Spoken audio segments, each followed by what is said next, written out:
चलो गुड. जैसे admit all. Okay. आ रहे हैं. चिल्लर साहब स्टार्ट कीजिए. Yes sir. Good morning all.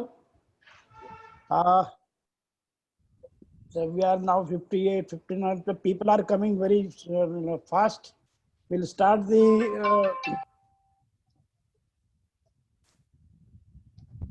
Okay. I welcome all of you, and the sequence will be from Mr. RC will tell about the speakers first, and then first speakers will be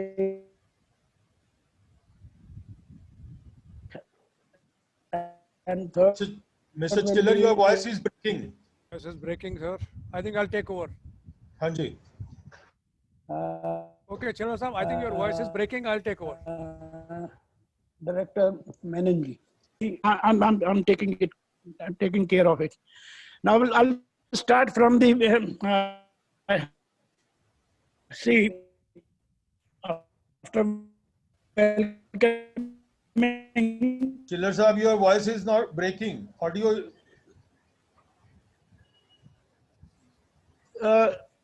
basement इसके अंदर building bylaws के अंदर एक बहुत ही अलग किस्म की चीज डिस्कशन होती है.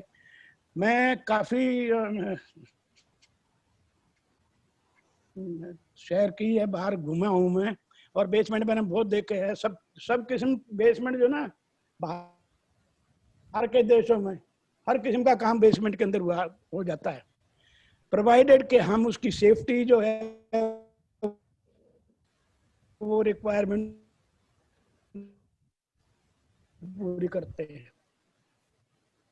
चिल्लर साहब, आपकी आवाज कट रही है. यहाँ पर जो है वो हिंदुस्तान के अंदर भारत चिल्लर साहब, your voice is को चिल्लर बहुत साहब कर देगा, ऐसा कर देगा, ये कर देगा. बट एनी हाउ आगे आने वाले समय में भविष्य के अंदर क्या okay now because of some communication gap, I'll request Mr. RC to please take over and start it.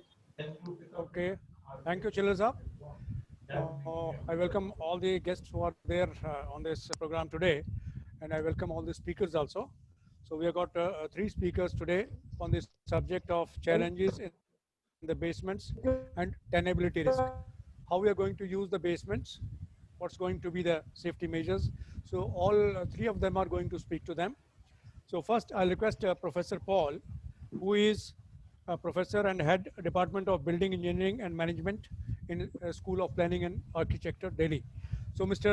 Paul will take over and start his presentation. Dr. Paul, sir, please. Thank you, Mr. Sharma. Thank you, Chiller Sahab. I hope I am audible to everybody, Sharma ji. Yes, sir. Welcome, sir. Please go ahead. Yeah. Okay. I'm just sharing my screen now. Yes. So very warm welcome to all our guests, and it's a pleasure talking to you on an area of basement fires and the tenability risk. And we will build on the various functional issues and what kind of difficulties we have. As Mr. Chiller mentioned, that this is one of the very important areas, and unfortunately we tend to look at it as a negative space, which I'll touch upon towards the end of my presentation. And we need to see how the kind of potential that we can exploit in terms of architecture and usefulness of the building. Now,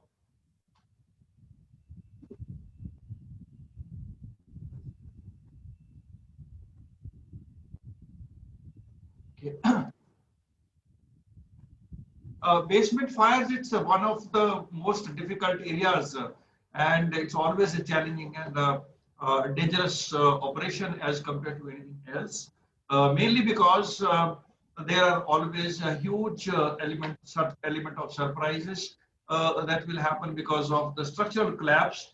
And we've seen some of the things with upper stories collapse because the lower floor did not have the structural strength, which was undermined because of the fire. And the heating, etc. So there's always a surprise that can be faced. There's always a limited opportunity for access by way of the windows, ventilators, or any. It is not like you can an envelope you can access from all sides. So it depends on situations. So generally, you will have some kind of a limited access opportunity. Then it is one area where dense smoke and heat will very quickly hamper the fire operation. And once the dense smoke and the heat starts traveling up, the access from the ground floor itself can start becoming a problem. It's a confined space with limited connection outside, and tenability of immense proportion is a huge issue. And there's only one way that we can be assured of mitigating that is that is dependent on the mechanical systems, which we all know they will always be fighting a losing battle with every minute passing, because the capacity of mechanical systems is very limited, and the kind of risk that we have will keep on multiplying. If you look at the kind of functional utilization we have in the basement, so typically you have all kinds of storage happening there. Now here I'm not talking about whether it's permitted by the bylaws or nothing, but this is a reality. Let's keep the bylaws and those things aside for a moment, which we can talk later. So it's invariably we find it's an equipment. Hospitals have a storage, a packaging, discarded furniture.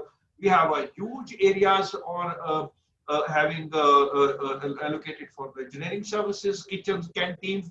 No matter what we say, but there will the possibility of having a canteen or a kitchen is not ruled out. We have laundries, a lot of combustible material. Car parks, of course, we see everywhere, and that also is going to undergo some change now, which we'll touch upon it later. Shopping is one way or the other, and the huge area of unattended use. Who goes inside? Who smokes? Who uses a heater? Who uses candles, etc.? We don't know. And of course, we are looking at metro station terminals and the commercial facilities that are getting associated with that. Now, if you look at the kind of risks that are involved, we can see it in terms of four broad categories of risk. The egress risk, fighting risk from the purpose of the fire fighters, where the Delhi Fire Services perspective, knows fairly well about this kind of a thing. And the fire prevention, where from the facility management's point of view, what is it that we can do? That is also an issue of risk. And finally, the tenability. Now, all these risks are supposed to be mitigated by some provisions of the code, and what extent they are applied or followed, that's a question which we will try to keep it in back of our mind.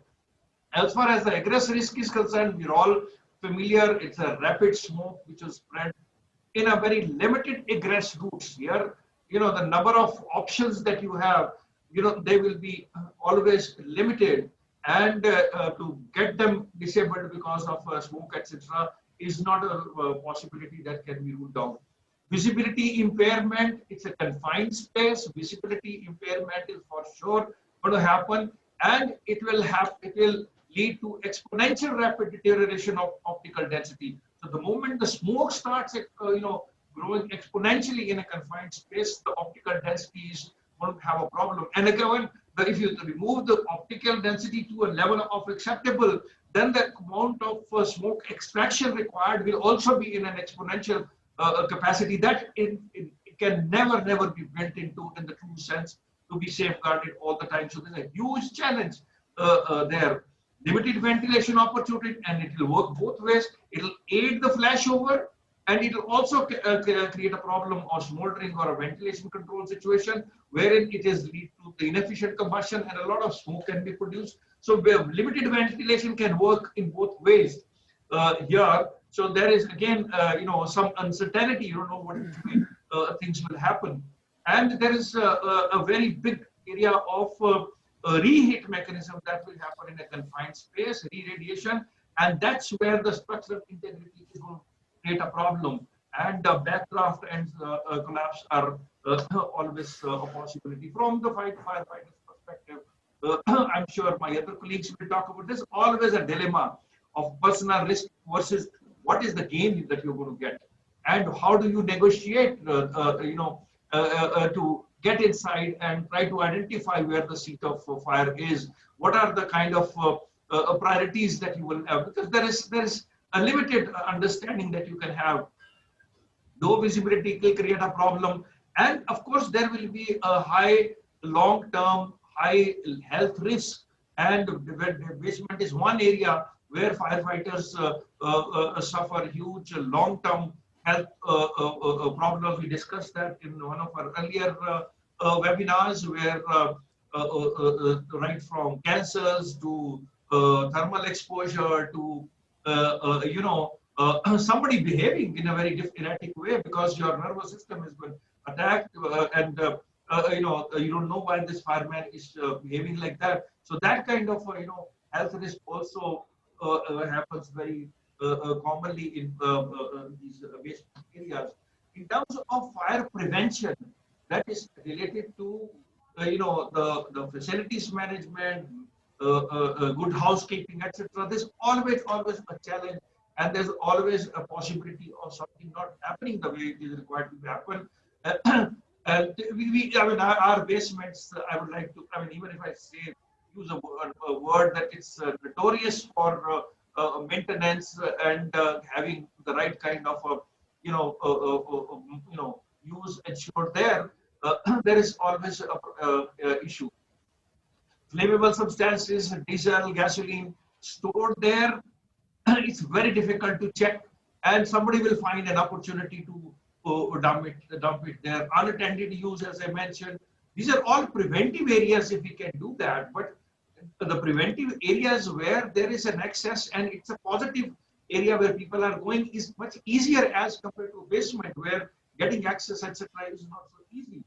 And there are genuine housekeeping issues because you don't visit that very often.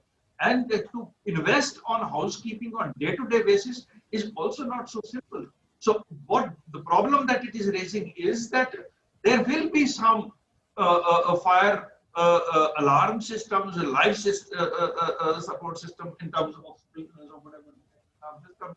But the question is, if the basement is used in a way that it should not be used, then would these provisions be commensurate with the kind of misuse that will happen? And nobody can plan a system for a misuse. So you have a paradox of a misuse or something that cannot be controlled there, and then you have a problem of something that can be mitigated. Then we have a tenability risk, a whole lot of toxic gases, and this is one area where practically all these tenability risks will happen, right from hydrogen cyanide to the erratic behavior of firemen, carbon dioxide, carbon monoxide, hypothermia, name a thing, all of them. This is one place where all tenability challenges will affect, and mostly it will affect the firemen, and they will definitely have their own conscience before they start looking at. Now, if you look at the kind of problems we have seen, if we look at how we are looking at it as a fire condition in the basement when the fire safety is being perceived. So there are two ways in which fire safety provisions are being looked at. One is a steady state condition, wherein we are looking at the design is based on the largest fire that is likely to happen, which means that we are looking at the constant heat release. And the assumption here is that the largest fire that can occur for which it is designed.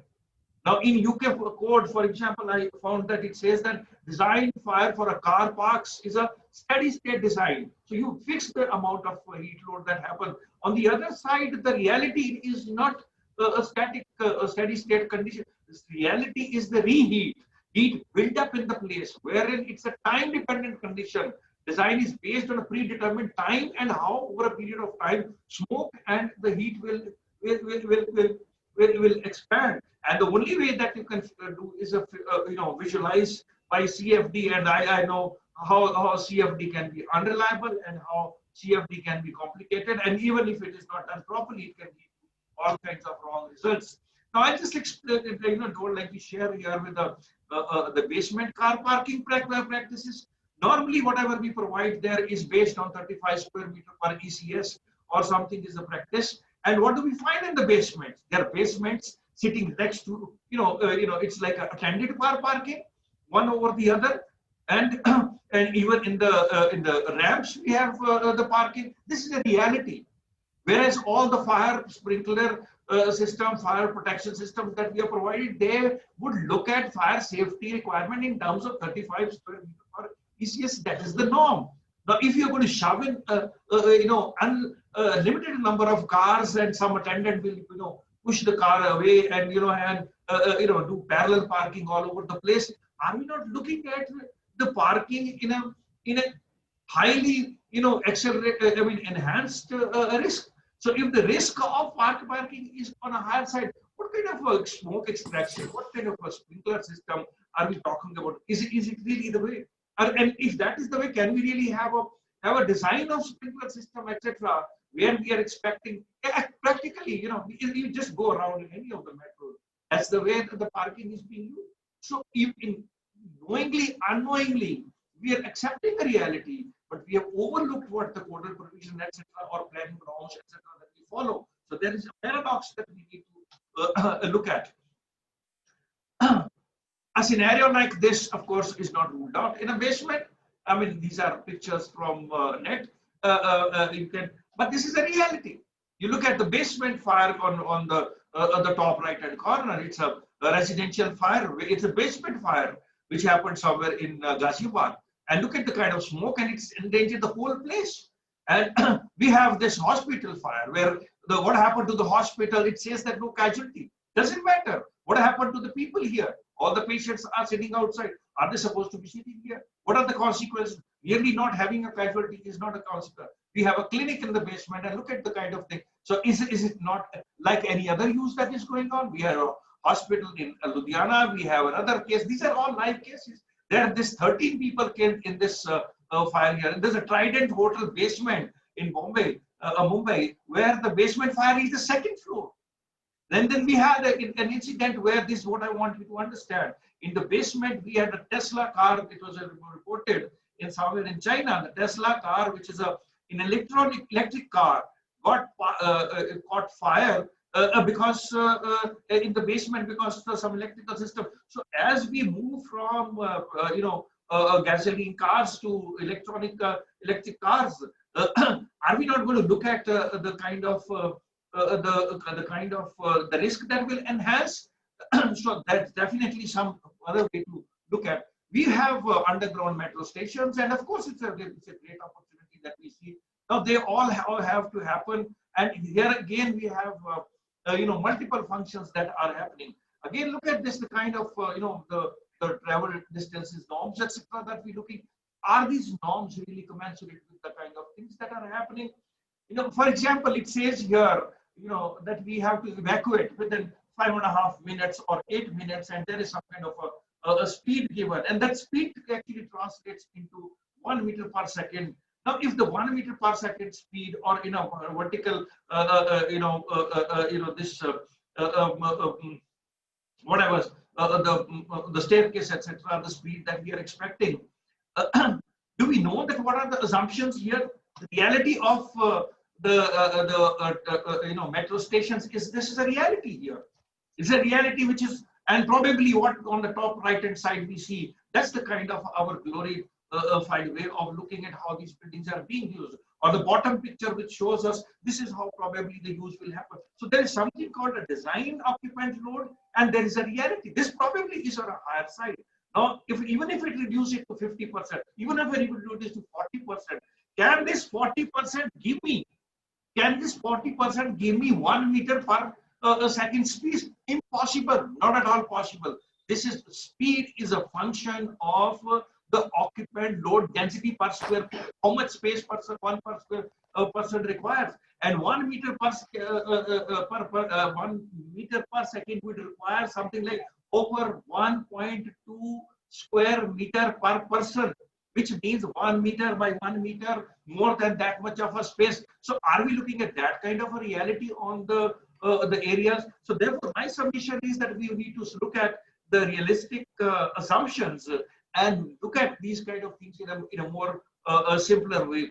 Now, the other thing that we often ignore in the basement is here the structural damage is the most critical issue. Now, it is not one column failing on a 10th floor or something because of fire. Here, if one column fails, the entire building may have to be actually pulled down because it can have consequences. And this is one area where any sacrificial layer on the column, which can, if you throw water on a hot column and the sacrificial layer can be ignored, that kind of a thing will not happen. Dampness, etc., will corrode my reinforcements. The neglected location will not allow me to provide the kind of protection that will be required on the structure. So the structural safety in the basement is a very, very important area that we need to consider as well, along with other evacuation, etc., related issues. Now, if you look at the world elsewhere, I mean, this is what we find. There are underground shopping centers. We find these are not hypothetical pictures. These are pictures from Seoul. There are some indoor skating areas, these are all substructure, subsurface structures that are happening. So on one end, we are stuck with our misuse and that kind of ways of it. On the other side, the world is looking at the opportunities where the same space can give me opportunities to expand and make a productive use of my building assets.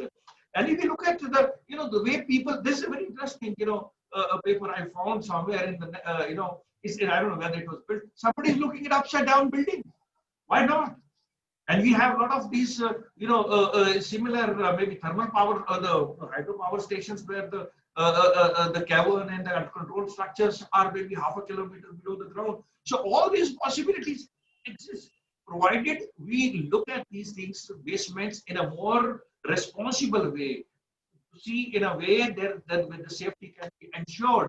And I find all these places where underground use is not prevalent, we'll find offices, shopping malls, small shops, bars, kiosks, cinema, electronic market, everything is happening. So therefore, my suggestion at the end of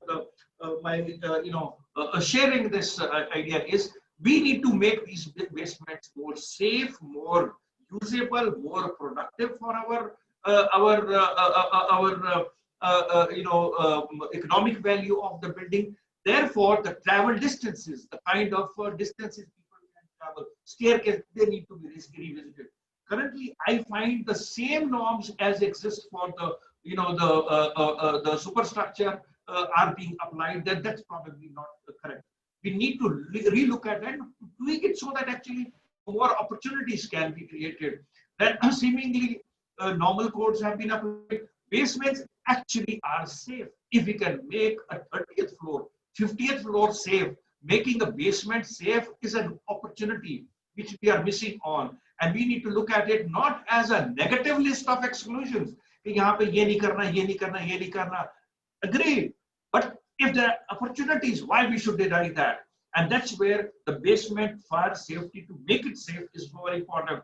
We need to promote valid safety protocols for subterranean use. We need to come out of this, notion of a basement as a conventional basement. We need to come out of it as a subterranean use, subsurface use. If I understand, NFPA has a separate work group looking at subterranean and subsurface use. We are stuck with a limited understanding of a basement. I think we need to expand. And finally, my understanding is that architects need to promote and exploit functional potential of subsurface utilization in the basement for better economic value of our assets. If we do all that, there is an answer, but there's an opportunity. But we need to, be a little more responsible and find where the loose ends are. Thank you very much. I would like to giving me this opportunity. These are a few things which I thought could open up a discussion on fire safety, which my other colleagues from professional firefighting, they can carry it forward. Thank you, sir. Thank you, Sharma.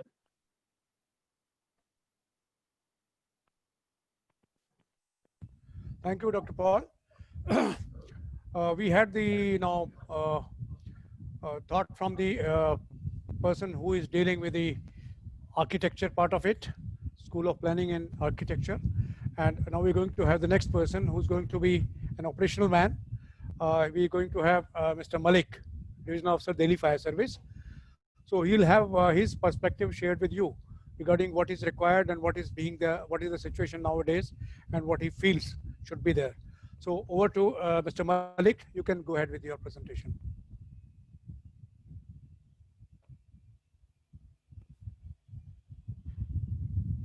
Malik, आपका ये mute है, mic unmute करिए. Thank you, sir. Good morning to all.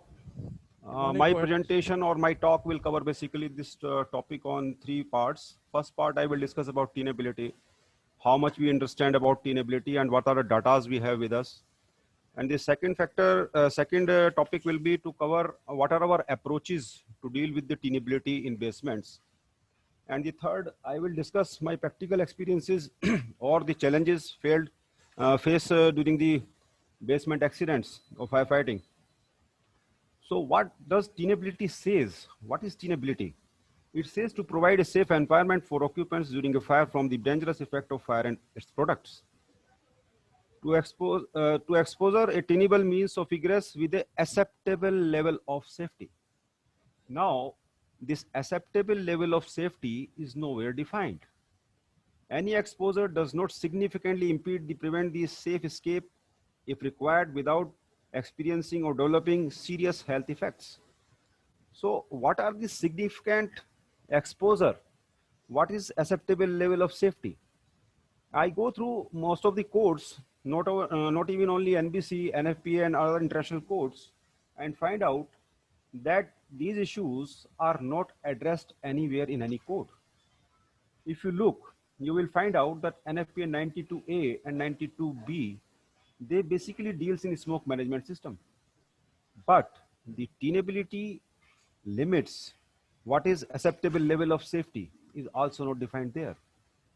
Only NFPA 130 speaks in detail about all these factors, but NFPA 130 scope is limited only up to fixed guideway, transit and passenger rail system, where the fire load is fixed, the design is fixed, everything is fixed and nothing is going to change. So the calculation, the tenability limits are decided and the calculation based on those is done for the ventilation and other factors. So other factors which are involved in the tenability, what are the factors which are going to affect the tenability? There are 3 parameters for tenability. One is visibility.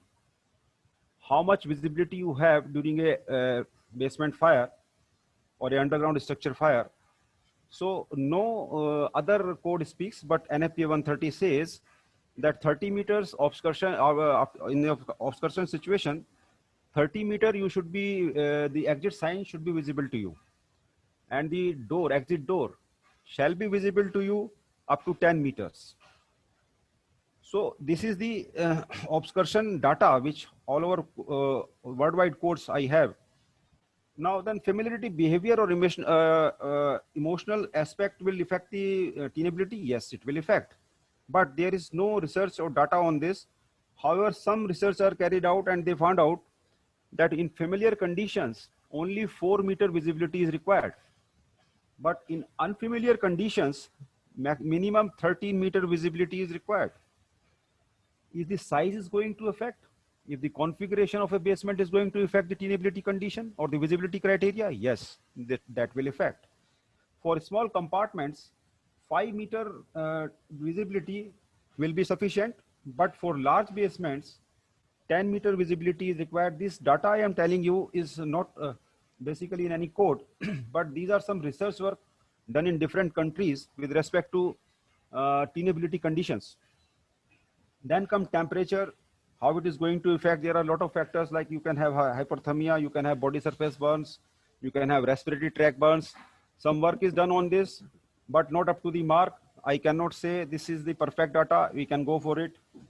Then there are certain products of combustion in a fire condition. These combustion of products are basically different type of gases that depend upon the content, what is the product undergoing in combustion. But there are a lot of gases like carbon monoxide, carbon dioxide, hydrogen cyanide, hydrogen chloride, phosgene, phosphine, even you have HCN, nitrous oxides. There are different, so many. because nowadays we are having a lot of materials which are based on polyurethane or PVC, polyvinyl chlorides. So when they are involved in fire, all these gases you are going to encounter, and their effect, each of these gases have a different effect on your clinically on you as well as physically on you. But no certain study is conducted with related to these gases, how much ppm of them is going to have effects on your tenability conditions. So these are the things which I would like to discuss with you, that there is no such any standard data where we can look into and decide what tenability condition we have to maintain in an environment. The second, now I come to the point that what is the approaches we have, how we are going to maintain this tenable condition in basement or in any building.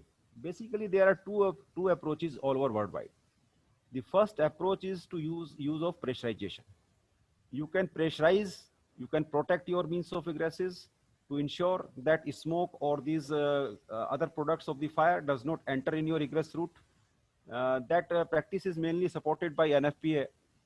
And the second method is to have a smoke extraction system. What we do in India. In a smoke extraction system, basically it is assumed that there are two layers of smoke, hot layer and cold layer. The hot layer will remain upper side and the cold layer will remain below side. So we design the system accordingly. As per NBC, we know it is designed that the suction will be from the upper top level and the fresh air will be at the ground level. It's so that the circulation of smoke and its other fire combustion products will be dissipated from that area. But you will be surprised to know that no CFD analysis establish that there are two layers of smoke. It says there are no such two layers. This is CFD analysis. Now what we felt practically, this CFD analysis is true. When we go to a fire, we don't see two layers. All the level, the complete level is filled with the smoke. There is no, you can't say, okay, there was no smoke. Smoke is all over at all vertical heights. So it is difficult, but another issue I will discuss is later on when I come to a conclusion. So there are two approaches. Now the issue is with us, how do, which one we want to choose. So for me, if as a fire professional, you ask me, what is your suggestion? Then I will say that since we have NBC, in NBC we have a provision of pressurization of staircases, lift well, and lift shafts. However, exit access has been incorporated in NBC 2016 edition, but the protection of exit access is not addressed. When you can have a pressurization system in all the other elements of structure, then why not in exit access? Why not in corridor? If you go as per NFPA, you will see it says the corridor shall be pressurized and any opening in the corridor shall be protected with a fire check door having appropriate fire barriers. So if as a fire professional you ask me, I will say I will support that my egress routes, exit access shall be protected with pressurization system, and the other areas which are large in volume and the occupancy is less, we can go for smoke extraction system. Because when you go for a smoke extraction system, you already assumed that smoke is going to penetrate in your egress routes. Then you are planning for the extraction of that smoke. So I will prefer to go for pressurization to ensure that no smoke is enter in my egress route to hinder the evacuation. Now, what are the challenges we basically face? I'm since last 25 years, I am working in Delhi Fire Service, and I work on, I remain a first responder for 16 years and attended several thousands calls. And last night also, I was on a medium fire call and I returned early in the morning. The full night I was on a call. So what are the challenges we face in basement? Basically, the first challenges, there are different challenges basically. It pertains to construction, it pertains to execution of NBC norms, it pertains to compartmentation is not proper, or the occupancy issues, or improper storage. There are so many. But improper execution of smoke management norms is important because engineers execute this. So when we design a smoke extraction system, the ducts are basically not rated basically for the required hour rating. And what happen when will be the requirement of smoke extraction? That will be at that end when the fireman will be entering, and this at that time the ducts has already been melted or the system has failed. So this is a very difficult position for a fireman to enter in a basement when the system is not working, because the egress route of fireman to enter in a basement and the exit route of the fire and fire products is the same. So we encounter the same enemy when we try to enter the basement, since the systems failed or system is not basically fully capable to meet out the requirement of tenability in the basement. Now, there is one very important issue I would like to say.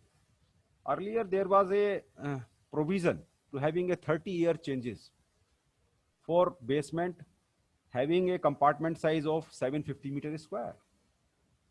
Now, you have a provision of 12 air changes per hour. And the size varies from 750 to 3000. So what data we have with us earlier? So we are saying 30 air changes will suffice the tenable requirement, tenable condition. And now we are saying that 12 air changes will meet the requirement of tenability condition within a volume of 750 meters square as well as 3000 meters square. But size has I already discussed, size has an effect on the evacuation. So this is one of the factor. Then reduced habitable height. Basement height is less. The habitable height is 2.6 meter for other floors. For basement, it is 2.4. So the height is reduced. When the height is reduced, the smoke filled early at the upper layer when at the initial level, and then it comes down. So the obscuration will start early in basement. Then come construction beyond the building line, extended basements. We encounter a lot of basements where the basement is extended beyond the building line. Last night also on the Narela fire, I was on Narela medium fire. There was the basement was also extended up to the boundary line of the plot. So this is another issue. It gives a challenge to reach the basement, those pockets which are inaccessible. Further, there are chances of collapse of that structure on which we basically stand and try to extinguish the fire. So this risk is also there. Then another is housing of services are there, always there. You will have DG, ST, LT rooms and all that in basement. But the thing is that the segregation required as per National Building Code is not followed. So if any accident happen in those services, it immediately involve all the basement and provide difficult tenable conditions. Then another thing I would like to say is the construction of building. When in some basements I have seen, then open staircases are made from basement level to ground level, and a fire check door is installed at the ground level itself. So that staircase, since being an open staircase, is of no use. In case of any fire, this basement as well as that your egress, your exit access or your exit, that will be not for proper use or not provide you any comparative safety. Ultimately, you have to get out of the basement to have the safety. So these are the factors, and other factors are already covered by Dr. Paul. So I would not like go into that. And my time is also, I think, is coming up. So I would like to conclude my say with this, that on tenability, we require more basically research work to be done so that we can identify what tenable condition we have to maintain. Second, smoke extraction system. As I already told, there is no concept of two layer as per CFD, as per practical. And it is not going to, I think, when we go for a smoke extraction system from a corridor, we already accepted that the smoke is there. That means we already come to a conclusion that the corridor is already contaminated. So for life safety point of view, I will say it will be a better option for us to go for a pressurized corridor with all the openings in the corridor protected by fire check doors. And more emphasis shall be on proper compartmentation, efficient alarm system, because if you have an efficient alarm system, then your occupants get sufficient time to react and to evacuate the basement. Most of the basement accidents earlier was no such large casualties were there, but now all the occupancies are started coming up in basement. So life safety risk is increased in basement. So we have to think over it again. Okay, what provisions we have to take in our National Building Code of India to ensure that basement remain as safe as the upper floors for the occupants. Further, there are other issues which we face as a firefighter: lack of visibility, restriction of vision and movement, because we have to wear the BS hat and all that. So these issues are there, they will remain. But one more important thing I would like to add, which we can do. I have felt or done on many fires, there are issues with the access to the basement due to these non-tenable conditions. And ultimately we have to fill the basement completely with the water or foam. So why don't we have a provision, statutory provision in our code that basement should have a fully foam flooding systems? So if we go for that, since if we work on tenability conditions, we find out the criteria rightly and we install the system properly, the life safety will be ensured. The second issue is property, on which I have not discussed today. Property tenability in case of fire is different. Dr. Paul has identified the risk, and one of the risk is structural collapse. That is there, always there, and it is risky for the firefighters because we enter when these risks are there. So if we have full foam flooding system in a basement, that will be a better option. It can give the tenable condition, more tenable condition, or give an environment to the buildings which will reduce the risk of collapse. So by these words, I would like to sum up, and I will welcome any question from any eminent speakers or from the audience. Thank you. Thank you, Mr. Malik. I think we had the perspective from the operational fire officer, and we'll have the questions in the end. Let's see how things are covered by Mr. Menon. He's going to be again an operational officer from the fire department, and he will have his view, and I'll try to sum up in the end, and we'll like to take some questions. So Mr. Menon, please go ahead with your presentation. Thank you. At the outset, let me thank Mr. Chillar and IIFE India for having given me this opportunity to be on this webinar series and speak on challenges in basements and tenability. It's a real challenge, as my colleague Mr. Malik ji also mentioned, that life safety risk has increased in basements. It's true. In Goa, of course, we don't have multiple basements, and as of today, we are in a better position to fight such basement fires. But I'm sure in the metropolitans like Delhi, Chennai, Mumbai, our brothers must be facing a humongous task in fighting such basement fires. So a very interesting subject on basement, challenges in basement. But when we scroll the NBC, we don't find the terminology basement as such in the terminology, if you see. But nevertheless, we see that it's an area below the building. And I will, as a firefighter, I will also share something Mr. Malik has already shared with you, the tenability factor and the concepts, so on and so forth. I will also share something relevant to that, and then take you to the NBC provisions, which is a challenge for a regulator.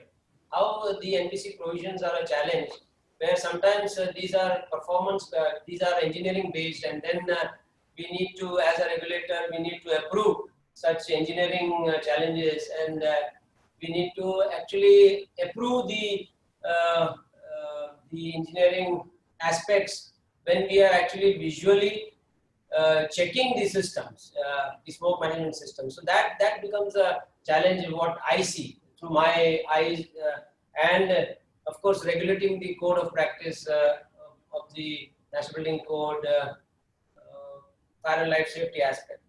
So I'll be sharing my slide, and of course, Mr. Malik mentioned about tenability. So I will also start with tenability. Tenability, as the definition already mentioned. Mr. Menon, you can skip those areas which is already covered because. I'll skip that. So since he has already mentioned leave those places where repetition may not be there. You can go ahead, please. But unfortunately, the National Building Code of India does not provide any specific guidance on setting this tenability criteria. So when you see the statistical evidence shows that most deaths are caused by direct contact with fire, but by smoke inhalation. While fire may be confined to localized area in a building, this smoke produced will rise, forming a hot upper layer and may spread through the building. So the exposure thresholds which cause incapacitation and death are convected heat, which you see here. A short duration exposure to the hot smoke may cause skin irritation or respiratory tract burn, which Mr. Malik mentioned. The radiant heat, again, this also will have direct contact with hot smoke and skin pain or burns. And then the toxic gases, which he mentioned, which are definitely for a firefighter, if even if you are wearing a SCBA, you tend to sometimes remove it. And this acid gases and the organic irritant gases exposure to that will may cause death. And the final, he mentioned about the visibility, the smoke obscuration. Soot contained in smoke also obscure light and hence reduces visibility. Combustion gases also in this smoke may also cause irritation to eyes. So now I'll have a small video to see as a first responder, there are certain tactical considerations while responding to fire in basement. Usually the firefighter force oneself way down into the basement to extinguish the fire. This condition gets the firefighter right into the flow path of hot smoke. It is advisable to put the extinguishing media from an exterior opening on that fire and then make a way into the basement to extinguish that fire. Mr. Malik mentioned that the code of practice should think about having, the basement to have foam extinguishing products. So that is one area which one can look into it. And this tactical consideration will help our firefighters to actually save life and property. The hazards of smokes are the basic two concepts to keep escape routes clear are to prevent smoke entry. This is what is our main idea behind, and removal or dilution of smoke. That is how we achieve our target to enter into the smoke clogged areas. The different methods employed for smoke management is compartmentation, dilution, pressurization, and venting. So this is also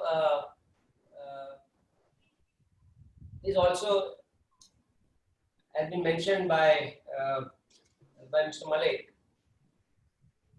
of what are the different methods. Then you have the basic design concept. Here, smoke management is based on a simple concept of ensuring smoke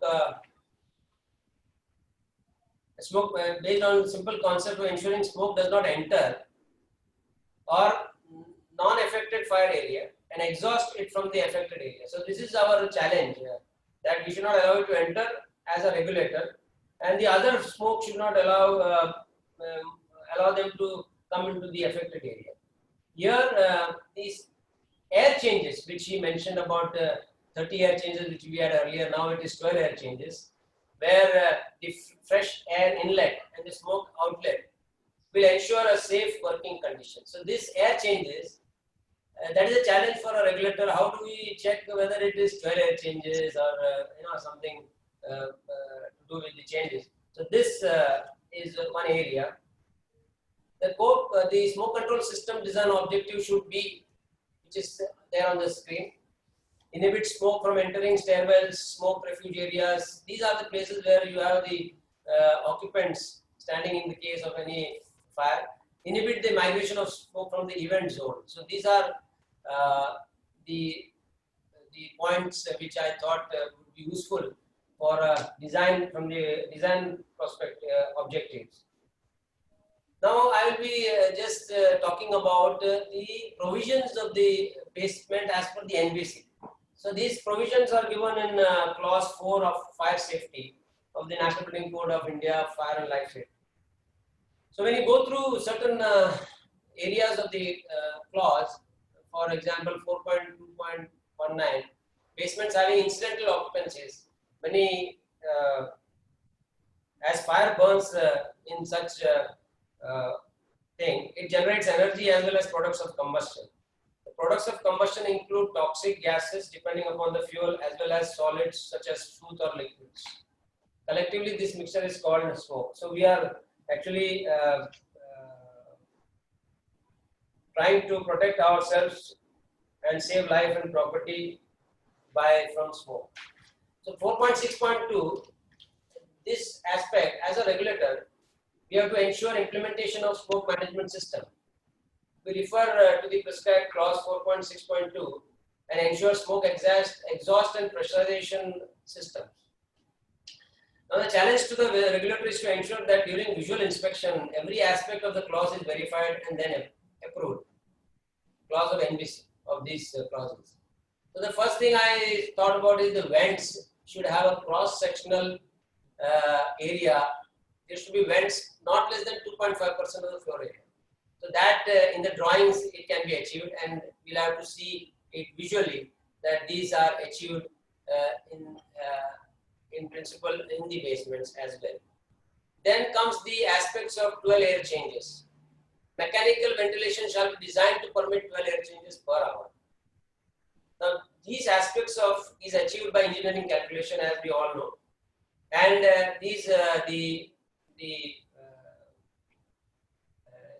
this is shown in the smoke management plan submitted to the regulator. Now, coming to the supply, all supply air and exhaust air fans on respective levels shall be installed in fire resisting room of 120. Now, this room, this place where such exhaust fans are kept, it should be free from fire at any cost. And the prescription of fire resisting room of 120 minutes should be ensured. Coming to backdraft damper, now this what I believe, what I understand, this allows air to efficiently flow through exhaust duct to the outside, yet prevent the unwanted flow of air into the floor when the exhaust fans are off. Once the fan starts, lowers open up due to velocity of air, and once the blower stops, it closes due to gravity. So these aspects also one has to see, which is very essential as a regulator to clear such building files. Then coming to the term of air inlet and smoke outlet. What I understand here, the air inlet is the fresh air inlet, and the term smoke outlet is the exhaust. So we need to actually see, and it is there in this code of practice, that the air inlet and smoke outlet shall be 5 meters away as per the code of practice, and this is to prevent short cycling. The smoke exhaust fans shall be of metallic construction, and the motor shall be fire rated as per the prescription in the code. The power supply panel shall be located in fire zone and also ensure backup for power supply. So these are the various what I found in the code, which on visual inspection the regulator need to actually see.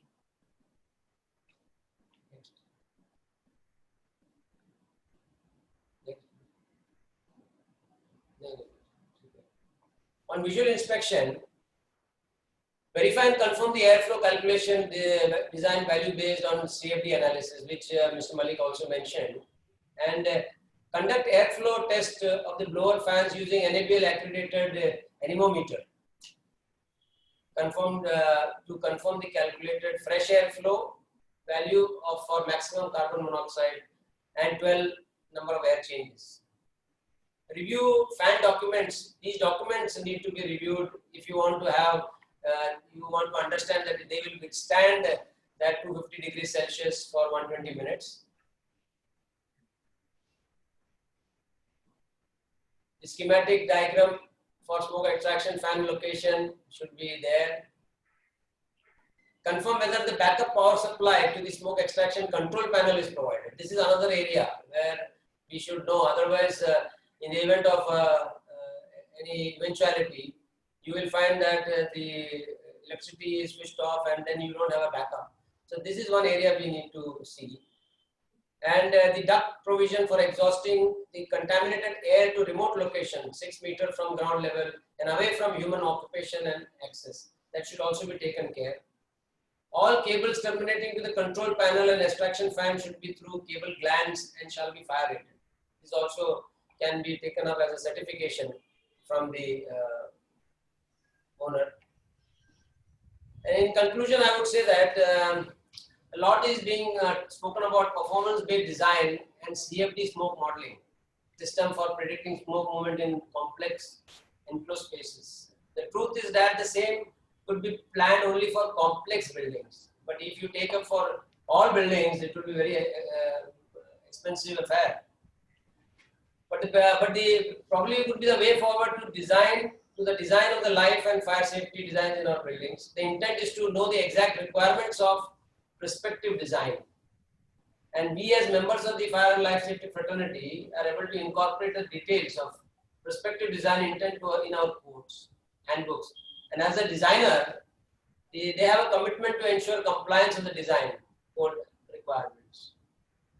I'm sure our goal and objective to make our building safe would be met with this NBC regulations.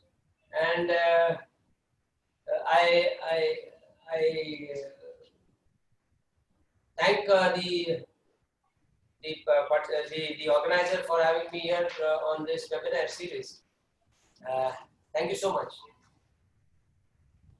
Okay, thank you very much, Mr. Menon. I think we had all very excellent presentation from the three speakers.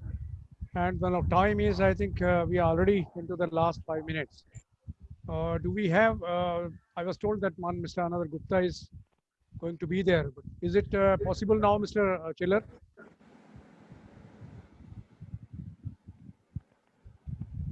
To accommodate Mr. Gupta for another, because I would like to stay a few minutes, 3 or 4 minutes. How would the time constraints? Chiller Saab? Sir, this is Nitin Gupta here. I'll just talk for a minute. Okay, then it's okay. Please go ahead. Yeah, I'll not take long. Good afternoon, everyone. As an architect who has been working on large, complicated mega projects for last 25 years, I would say it was a very exciting topic itself, and it has been a very enlightening learning experience today to hear all the fire experts. I would just share with you a small anecdote. 25 years back, we did a high-rise tower in Connaught Place, where we had 4 levels of basement car parking. And believe you me, all of us architects in our India office, we were so scared, just out of the fact, so intimidated by 4 levels of car parking. While, when we had our collaborating office from Canada, the architects come over from Canada, Montreal office, they were very normal about it. They somehow did not have a feeling of intimidation. And I personally could just not understand, how they are so normal and not scared about 4 levels of basement. Now, just after a year or so, I had the chance to work in the Montreal office. And what I saw there, just shocked me. And that is what made me understand why they were not scared, maybe. The whole city, in fact, during the winter period, virtually goes underground as far as its public spaces are concerned. There are levels which interconnect the underground metro stations to the basements of the various towers in the downtown area. There are shopping, there is a whole lot of public activities that takes care virtually underground in the entire city. And that is what made me understand that why those my Canadian architects were so calm and peaceful about the activities happening in basement. And that is what I have been now struggling with for last 20 years or so, that why are we not able to do a similar thing in India, especially in our metro cities where land is so precious. And it has been a situation, but lately I would say there are various allowances coming in, and you have an example of metro, as Professor Paul pointed out. The whole VFS office in Connaught Place virtually works underground. It is very convenient. And from an architect's point of view, I would say, going 2 levels down in the basement is a matter of convenience. Ground floor is the most precious floor as far as from a functional point of view, from an architectural functional perspective. And then, one would say 1 floor above and 1 floor below is the second most precious level. So if we can find ways and means, I would say as architects, we would be most forthcoming to work with the fire experts to find ways and means to put a more positive use to the subterranean levels. These are levels which are constructed at a very expensive cost. They are surely not worth it nowadays for car parking only. Cars easily can go up, in fact.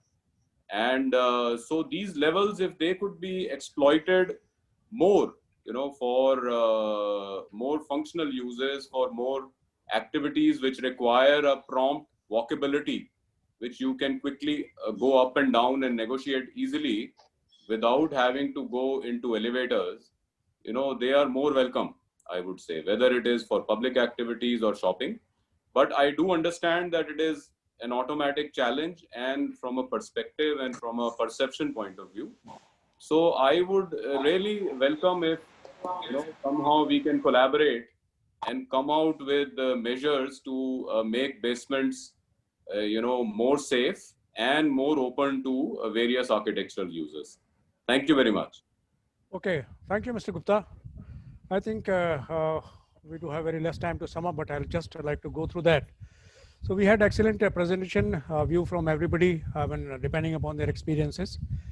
I like to just sum up in this manner that we can use the basement, no problem, for whatever way you want to use it, probably. If you are able to keep them free of smoke in case of fire. And that is, again, a built-in design system. You cannot think these things later on, but when you're designing a building, then you have to take care of all these things. We're talking about 750 square meter compartment up to 3,000 meters, and talking in terms of mechanical ventilation or smoke management in a basement like this. How to make it more effective? That is the question, biggest question with us. How soon the system is going to come in operation? Well, if you have got a smoke management system which comes in operation within few, maybe half a minute or a minute of the starting of the fire, and that starts evacuating or taking out the smoke from the affected area, then we need not have the 30-year changes as we had in the past, our previous code, because 30-year changes, if we have got for whole of the basement, it is difficult to really cater to. How much is going to be the fan capacity? How much is going to be the speed of the velocity of the air passing through the ducts, size of the ducts, going to be very enormous, very huge. So now thing comes to having the smaller compartments and make design effective smoke management. That should come in operation quickly. Most appropriately, it will be automatic operation. The moment there is a smoke alarm, or then you don't have smoke alarms in the basements, so some other maybe heat alarms you have to incorporate in the system, so that at 65, maybe 70 degrees below 100, it comes in operation. Then smoke evacuation starts. And in that case, this temperature will not go to 250 degrees as we see that smoke, your ducts are falling, and by the time we reach, everything is, nothing is possible. We see whole of the basement is full of smoke. That will happen if things are not attended to for a long time. and we start throwing water after getting into the basement, and then smoke cools down. But my experience has been that in many of the cases, if we are able to have the proper ventilation, then probably things do not go to that worst situation at all, and we can manage the things. And next is that, as Mr. Gupta has said, okay, making the things tenable and more useful. Suppose as it is, it's a compulsion for the other countries which are in the cold countries. We too can do it, but reason is again taking these things seriously. Mr. Malik has mentioned the amount of poisonous gases, hot gases, they're given out when things are burning in the basements. And it depends whether it's a car park or it's a commercial area, it's a maybe you've got metro station. No, depending upon that, probably we have to make a sort of a arrangement so that things are taken care of. Like for the, because I was involved in the designing of the underground metro stations and metro smoke management, I find that it has been taken care of so far as Delhi is concerned. We've got excellent smoke management system. Something goes wrong in the tunnel, probably the system is that they should bring the train to the station, so that above the metro station, in the station above the train, you've got a very excellent smoke management system. I mean, you've got sort of a one side you are pushing when train goes out, pushes the smoke, and backside it is sucking. So that type of system is there. It comes in operation, means you don't have any smoke problem in the underground metro station. Platform will be free of smoke because you have got another area which is taken care of. Platform itself has got this arrangement. So what I want to convey from this is that effective smoke mechanical ventilation system, you can have the natural ventilation, but underground basements you cannot have. Single basement you may have, but multi basements, you have to have a very elaborate smoke management system that should be effective, and that should be maintained properly, and that should come in operation. Whatever you are having, maintenance of the basement, and Dr. Paul mentioned the condition of some of the basement pictures he has shown. I mean, if that is the condition, it is very difficult to manage the things.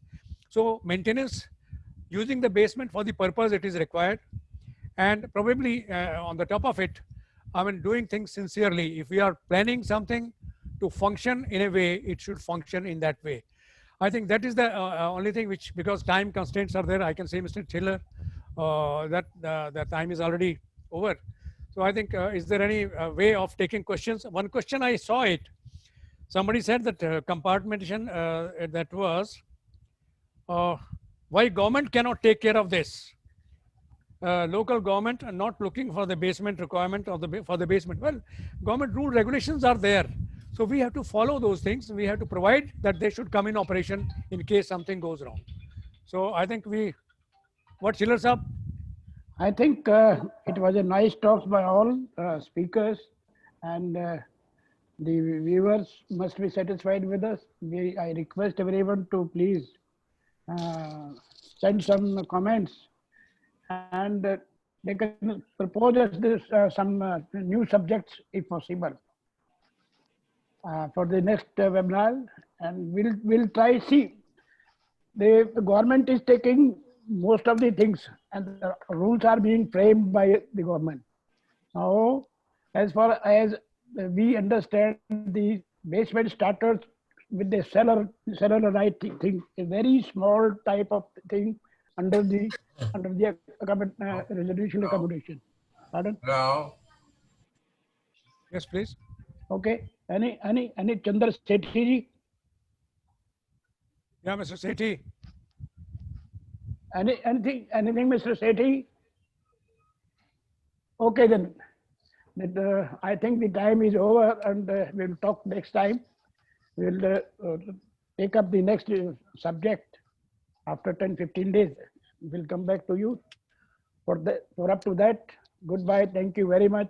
God bless. Thank you, Mr. Chiller. Thank you, Ji. Thank you. Thank you. Thank you. Thank you, Bhanuji. Thank you, Chiller Saab. Thank you, Bhanuji. Thank you, Bhanuji.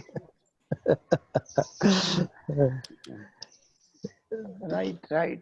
All is Right. well. Okay.